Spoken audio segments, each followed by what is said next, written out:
Pen चलाए करना है तो मेरी बात सुनना। किसी संख्या का 20% 600 है, 600 का 20% नहीं निकालना है। कई सारे नए बच्चे जो नौ सिखिए होते हैं वो क्या करते हैं, 600 का 20% निकालते हैं, जबकि ऐसा नहीं है। किसी संख्या का 20% निकालने जाओगे तो 600 आएगा, ये ऐसा बोल रहे हैं। किसी संख्या का 20% निकालने जाओगे तो 600 आएगा। तो उस संख्या का 25% का 33/1/3। मुझे एक बात बताओ, 25% का मतलब होता है 1/4, ये आपके मन में चल सकता है। 33/1/3 का मतलब होता है 1/3। और अगर इन दोनों का गुणा होगा तो क्या बनेगा भैया, 12 बनेगा। तो बात सुनना, आपको क्योंकि आप नए हैं इसलिए मैं लिख के बता रहा हूं, फिर मैं आपको बिना लिखे भी बताऊंगा कैसे करना है। आंसर शायद आपका इसका 250 आ भी रहा होगा, सभी लोगों का यही आ रहा है 250। Well done. समझना मेरी बात ध्यान से। मैंने क्या कहा, किसी नंबर का 20% 600 है, तो 600 अगर 20% है तो 100% कितना। मैंने क्या कहा, प्रतिशत यानी चश्मे का नंबर 100, हर चीज आप 100 के नजर से देखोगे। 20% 600 है तो 100% कितना, यह आ जाएगा आपका 3000। अगर आपसे पूछा जाता कि वो संख्या क्या है तो आपका आंसर कितना आता, 3000। लेकिन इस संख्या का 25% का 33 सही 1/3% बताइए क्या होगा। 25% का मतलब 1/4, 33 1/3 का मतलब 1/3। 3 से कट गया 1000 बार और 4 से कट गया 250 बार, तो आंसर कितना आ जाएगा जी, 250 आ जाएगा। बताओ कोनो दिक्कत परेशानी? ठीक है। अब अगर प्रैक्टिस है, ये तो मैंने उन लोगों के लिए करके बताया जो पहली बार पढ़ रहे हैं। अगर आपकी प्रैक्टिस है तो आपने ये चैप्टर अगर आपने पहले कभी भी पढ़ा है तो ये सवाल बिना पेन उठाए आपसे होना चाहिए था। ये चीज आप मन में कर सकते थे। देखो 20% का मतलब क्या होता है, 20% का मतलब होता है 1/5। अगर मैं इसमें 5 का गुणा कर दूंगा तो ये 600 गुणा 5 3000 बन जाएगा। 25% और 33 1/3 यानी 12 का भाग देना है, तो कुल मिलाकर 3000 में 12 का भाग देंगे, 12 दूनी 24, 12 पंजे 60। आंसर कितना आ जाएगा आपका, 250। बिना पेन चलाए कर सकते थे और नहीं चला सकते तो हमने आपको करके बता दिया है। बताओ बात समझ में आई सभी को, कोई दिक्कत परेशानी तो नहीं है? चलो ये आसान सवाल था। मैं आपको दोनों प्रकार के प्रश्न कराऊंगा, कुछ ऐसे प्रश्न जो परीक्षा में रियल में आए हुए हैं और कुछ जो मैं अपनी तरफ से आपको दूंगा। बेसिक और आए हुए प्रश्न, सभी चीजों का बैलेंस बना के हम चलेंगे, है ना। तो अगला सवाल आपके सामने है, पढ़िए इसको ध्यान से। एक लेखाकार ने एक संख्या को 9/2 के बजाय 2/9 से गुणा कर दिया, उसकी गणना में लगभग कितने प्रतिशत त्रुटि हुई। देखो हमने किसी बच्चे से कहा कि बेटा बात मान लो हमारी, 9/2 से गुणा कर दो, लेकिन उसने कहा नहीं सर हम तो हमारा दिमाग लगाएंगे, आप जो बोलोगे सर हम तो उसका उल्टा ही करेंगे। तो आपने बोला 9/2 से गुणा करो, सर हम तो आप जो बोलोगे उसका गुणा करेंगे, उल्टा करेंगे। तो सर हमने 9/2 से गुणा कर दिया, तो आंसर तो गलत आएगा, दिखती बात है। तो आपसे यह पूछा गया है कि कितने प्रतिशत की गलती उस सज्जन ने करी है। इसके दो तरीके होते हैं। पहला तरीका होता है एक्स, जिससे करने की सलाह बिल्कुल नहीं दी जाती है, और दूसरा तरीका होता है लॉजिकल, जिससे ही करना है ना। तो सुनिए, आप कोई संख्या यहां पे मान लो, ऐसी कोई संख्या सोचो जिससे अपना काम बन जाए। और संख्या सोचने का तरीका होता है नीचे वाली संख्याओं को देखकर, है ना। ऐसी संख्या सोचो जो 2 और 9 से कट जाए, जिसमें 2 का भी भाग जाए 9 का भी भाग जाए, कुल मिला के मैं आपसे एलसीएम बोल रहा हूं। तो 2 और 9 का एलसीएम क्या होता है जी, 18। आप कोई भी संख्या मान लो जिसमें 2 और 9 का भाग जाए, चाहे 18 ले लो, 36 ले लो, 54 ले लो, 90 ले लो, चाहे जो ले लो, आंसर सेम आएगा। आंसर कभी अलग नहीं आ सकता। तो मुझे एक बात बताओ, मैंने कहा कि 18 को 9/2 से गुणा करना, आपने दिमाग लगाया, आपने 2/9 कर दिया। तो सही जो आंसर आना चाहिए था वो 81 आना चाहिए था, लेकिन आप तो 4 लाके बैठे हो। आंसर आना चाहिए था 81, लेकिन आंसर कितना आ गया, 4। गलती हो गई, है ना। अब मुझे बताओ कि आपने कितने की गलती करी भैया। आंसर आना चाहिए था 81, ये सही वाला आंसर है, और तुम क्या लाके बैठे हो, तुम 4 लाके बैठे हो। अब यहां पे सीखना नए बच्चे कि यहां क्या करते हैं। हम पहले देखते हैं कि सर हमने कितना ज्यादा अंतर ले आए, हमने कितने की गलती करी। तो 81 में से 4 घटाओ, भैया तुमने 77 नंबर कम लाए हो, है ना। और कभी भी कोई चीज कैलकुलेट करनी हो तो हम सही के हिसाब से देखते हैं कि हमने 81 लाना था लेकिन 77 नंबर कम लाए, तो 77 81 का कितना परसेंटेज है। इसके आगे आपको हल करने की जरूरत ही नहीं है, क्योंकि आपको पता है यार इतने छोटे आंसर आ ही नहीं सकते, एकमात्र आंसर आएगा और वो है 95%, 95%। समझ में आया? दिमाग ही मत लगाओ। अरे यार सोचो, ऊपर मैं एक बार के लिए मैं बोलता हूं कि चलो ऊपर 77 है, नीचे इसको थोड़ी देर के लिए तुम 80 मान लो। दिख रहा है ना, 0 से 0 कटेगा, 770/8 है, 8 इंटू 9 72 है, बचेगा 5 0 8 6 48। मतलब ये लगभग, अगर मैंने 81 को 80 भी मान लिया तो 96 आ रहा है। 81 मानूंगा तो थोड़ा सा कम आएगा, तो 96 के पास एकमात्र ऑप्शन है। ये तो बहुत छोटे हैं, ये तो संभव ही नहीं है कि आ जाएं। तो एकमात्र जो आंसर पॉसिबल है दैट इज 95%। हल करने लायक सवाल नहीं था ये। आखिरी में आपको कैलकुलेशन नहीं करना था। क्या आपको मेरी बात समझ में आ रही है, हां या ना? बोलो जल्दी से।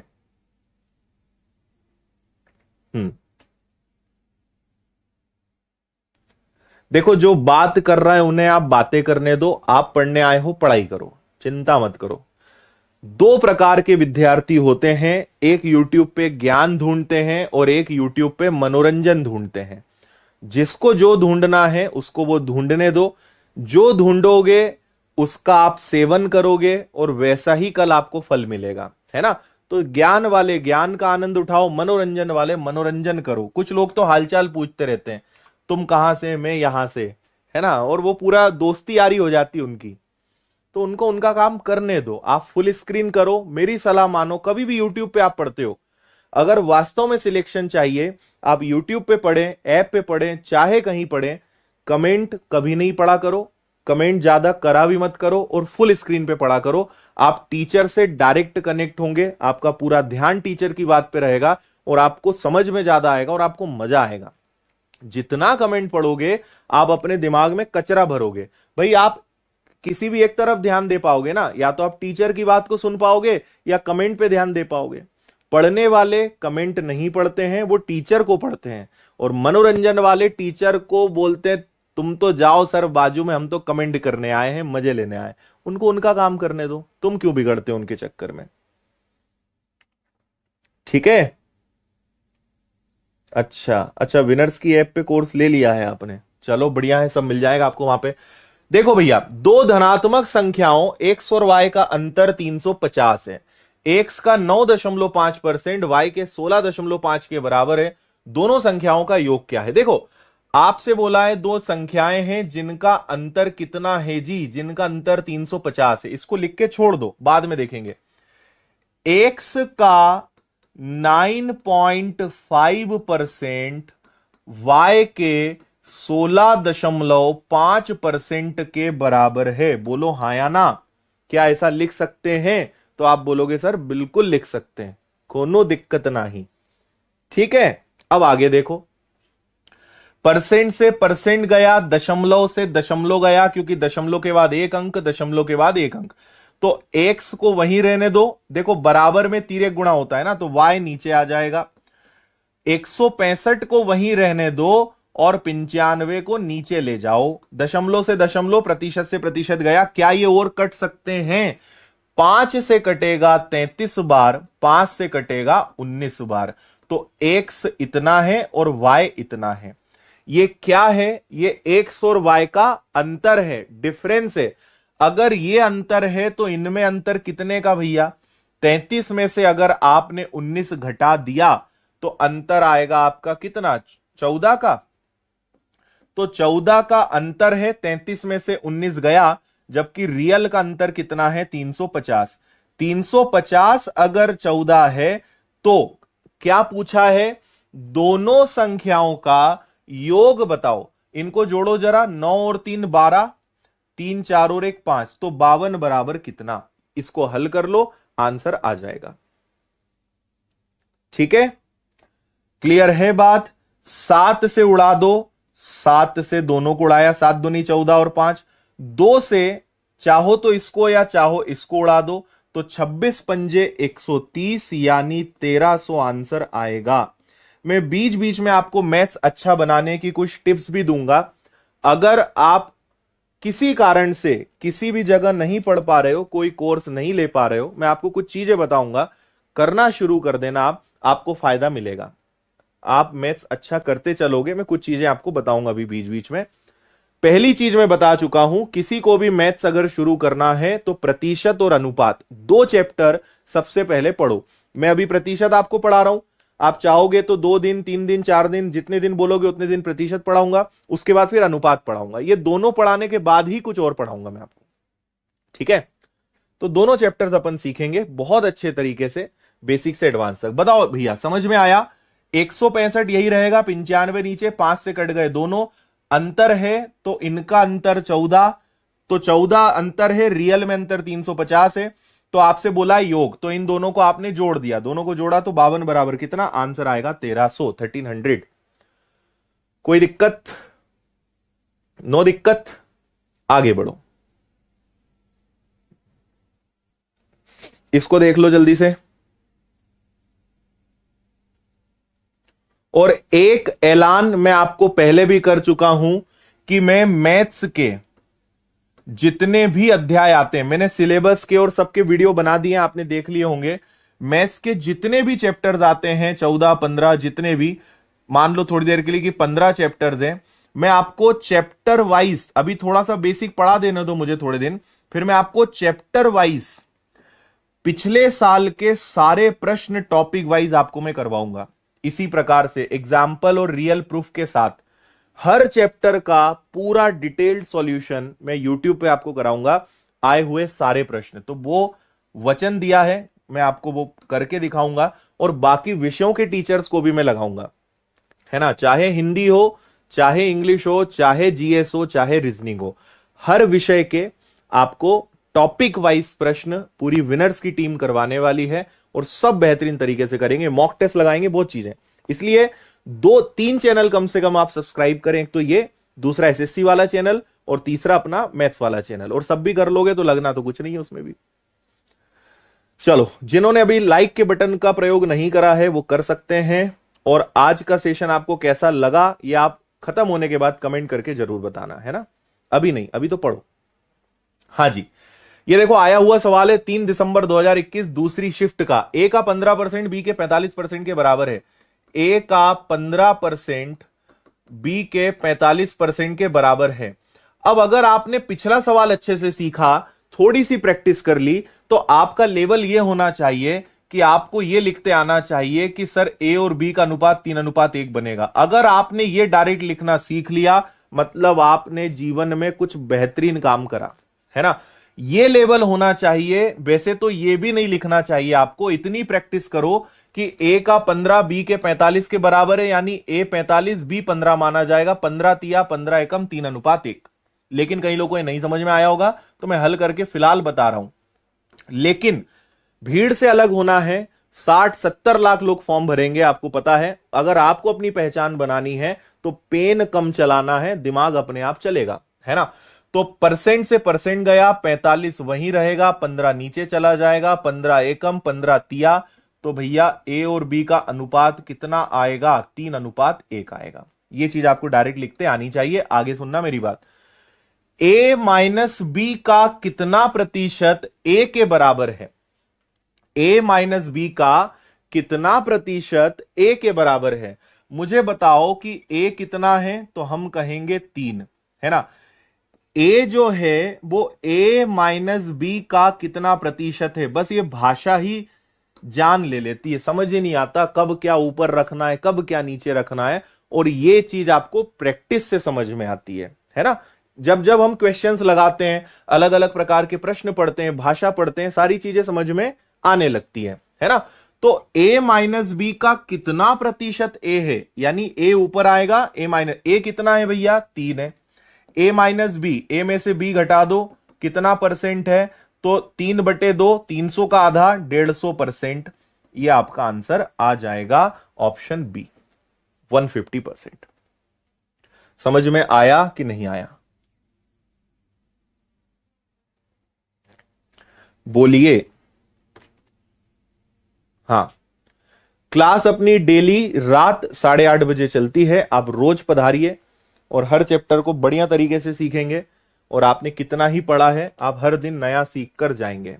अनुपात को उल्टा क्यों करा, ये इसके कारण, बराबर के कारण। क्या होता है, a के बटे में b, 45 के बटे में 15, तो एक्चुअल में a के सामने 45 और b के सामने 15 चला जाता है।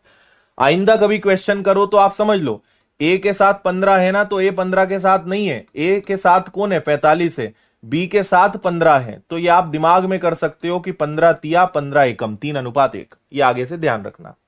a माइनस बी, a का कितना परसेंट है, a की वैल्यू 3, a में से b गया 2 गुणा 100, आंसर 150। चलिए, तो ये तो मैंने कुछ आपको नन्हे मुन्ने सवाल बताए। अब आते हैं type number 2, which is very very important, और इसको हम बोलते हैं कमी वृद्धि वाले सवाल। कौन से वाले सवाल भैया, कमी वृद्धि। कमी को बोलते हैं डिक्रीज और वृद्धि को बोलते हैं इंक्रीज। तो कमी वृद्धि वाले कुछ गजब के सवाल अब हम करेंगे। पहले बेसिक बताऊंगा मैं, उसके बाद फिर हम क्वेश्चंस का लेवल बढ़ाएंगे, ठीक है।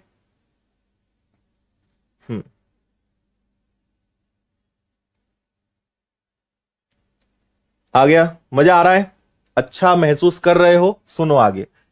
किसी राशि को यदि 20% और 25% बढ़ाया जाए, मुझे एक बात बताओ, आपको मैंने आज की क्लास की शुरुआत में बताया था, मैं एक बार एक झलक दिखा रहा हूं, ये सब मैंने आपको बताया था कि 20% है ना, यहां तो खैर 1/20 लिखा है, 1/25 लिखा है। ये देखो 20% का मतलब 1/5, 25% का मतलब 1/4। अब देखना इनका यूज क्या है, अब आपको समझ में आएगा, है ना। पहले हम क्या सीखेंगे, पहले हम सीखेंगे कंसेप्ट। देखो क्या क्या बोला इन्होंने, 20% का मतलब हमें पता है 1/5, और अगर निकालते ना भी आए ना तो यार 20 में 100 का भाग दे देना, 1/5 आ गया, कोई बड़ी बात नहीं है।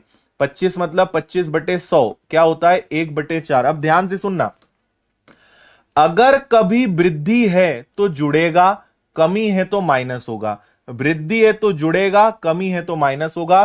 फिलहाल दोनों में क्या बोला है कि आपने बढ़ाया, बढ़ाया यानी वृद्धि करी, वृद्धि करी यानी क्या करा, प्लस किया। तो बात समझना हम क्या करते हैं, हम ये लिखते हैं कि हमारी संख्या पहले क्या थी, एक तरफ ये लिखो, और हमारी संख्या अब क्या बन गई ये लिखो। नीचे जो होता है हमेशा ध्यान रखना, आपको नीचे जो दिया है आप उसे संख्या मानते हो, आप उसे नंबर मानते हो, और ऊपर जो होता है उसे आप कमी या वृद्धि बोलते हो। कमी है तो माइनस, वृद्धि है तो प्लस। समझ में आ रही है बात? देखो मुझे बताओ, संख्या 5 थी, वृद्धि हो गई तो 5 पर 1 की वृद्धि हुई, 5 में 1 जुड़ा, आपकी संख्या क्या बन गई भैया, 6 बन गई। फिर 25% की वृद्धि करी, 4 थी, 4 में 1 जुड़ गया तो आपकी संख्या क्या बन गई, 5 बन गई। समझ में आया? 5 पर 1 की वृद्धि, 4 पर 1 की वृद्धि। और ये सवाल बेसिक समझाना इसलिए आसान करा रहा हूं, अभी ऐसे ऐसे सवाल आएंगे कि धुआं निकलेगा हर तरफ से, चारों तरफ धुआं धुआं हो जाएगा। अभी रुकना जरा, बस एक सवाल और देख लेना। कभी संख्या अगर कट सकती है तो काट। मैं आपको दो चीजें बताता हूं, दो चीजें हम कर सकते हैं। एक्चुअल में इनका किया जाता है गुणा, 5 और 4 का गुणा करोगे 20, 6 और 5 का गुणा करोगे 30, 0 से 0 गया, यानी आपकी संख्या 2 से 3 बन गई। आपकी संख्या 2 थी जो क्या हो गई, 3 हो गई। तो 2 से 3 हो गई, 1 की वृद्धि 2 पर मल्टीप्लाई बाय 100 यानी 50% की वृद्धि हुई। एक तरीका तो यह हुआ। अब मैं आपको जो बोल रहा हूं वो ध्यान से सुनना। अगर कभी संख्या आपस में कट जाए, देखो 5 से 5 कट रहा है, 2 से 2 बार और 2 से 3 बार, तो हम ऐसा भी कर सकते हैं। अभी आगे और आएगा, है ना जी। तो अब हमने क्या कहा कि हमारी संख्या 2 से 3 हो गई, संख्या 2 थी अब 3 हो गई, एक की वृद्धि हुई ना, 2 से 3 बड़ा नंबर है, बढ़ गया, वृद्धि हो गई, इंक्रीज हो गया। तो कितने का इंक्रीमेंट हुआ भैया, यहां इंक्रीमेंट हुआ 1 का, अंतर कितने का, 1 का। और हमेशा पहले जो होता है उसको नीचे रखते हैं, क्योंकि वृद्धि 2 पर हुई है, तो 2 का कितना परसेंट है, आंसर आएगा 50%। शायद आप भावनाएं समझ गए होंगे। क्या आपको भावनाएं समझ में आई? हम्म।